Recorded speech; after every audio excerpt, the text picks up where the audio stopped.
how familiar I am with it. I just know how much it is affecting Black women. It's helped the audience understand about fibroids and if they have it, what they can do. Fibroids are benign tumors of the uterus, which means not cancer.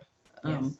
And unfortunately, the African American community is plagued with it. 50% of African Americans have it, and most of them don't even know that they have it. Some don't have symptoms, and some do.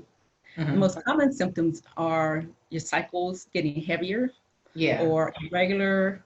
Sometimes you have pain, and then sometimes pain with intercourse or fertility issues. So now, is it normal for a menstrual, I'm telling all my business, is it normal, because I have long menstruals, I do, but I think I always have.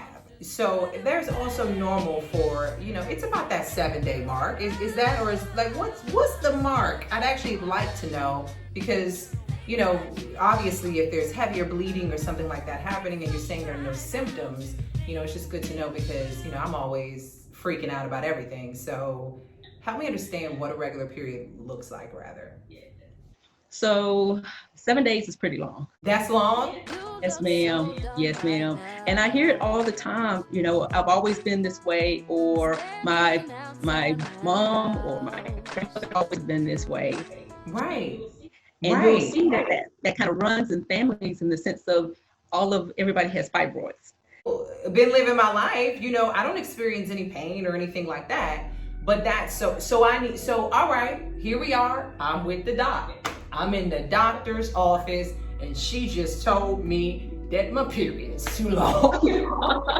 I'm sorry. So no. Real talk. All right. So then what are my next steps? Like how do you get tested? Is that what happens? Or how do you find out, I guess rather what your status is? With your GYN, you should tell them about your cycles and that you were concerned. Typically, they'll do an ultrasound to take a look at your uterus and your ovaries.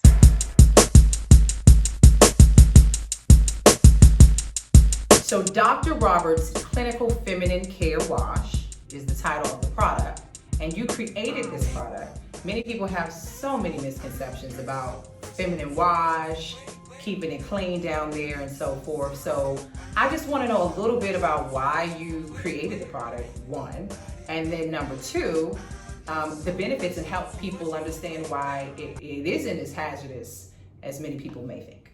I had a lot of patients come to me asking me for help, bacterial infections, recurrent yeast infections, and they felt like their soaps are causing it. And so people ask me about products like Summer's Eve and Vagisil, and I really couldn't recommend those products because some of the chemicals that are in it, could be toxic or cause more problems, like sulfur's in it and parabens are in it. And so I started doing more research, and I worked with a chemist, and I came up with my own formula to help people feel clean, but not throw off their pH balance like some soaps can. The product is available at TamikaRobertsMD.com, and it's amazing. I have to let you know, I've tried it a couple of times, and I told them last time that I like to use it when I'm on my flow. I call it flow.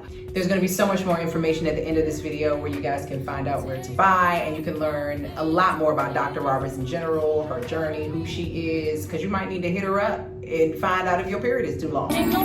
So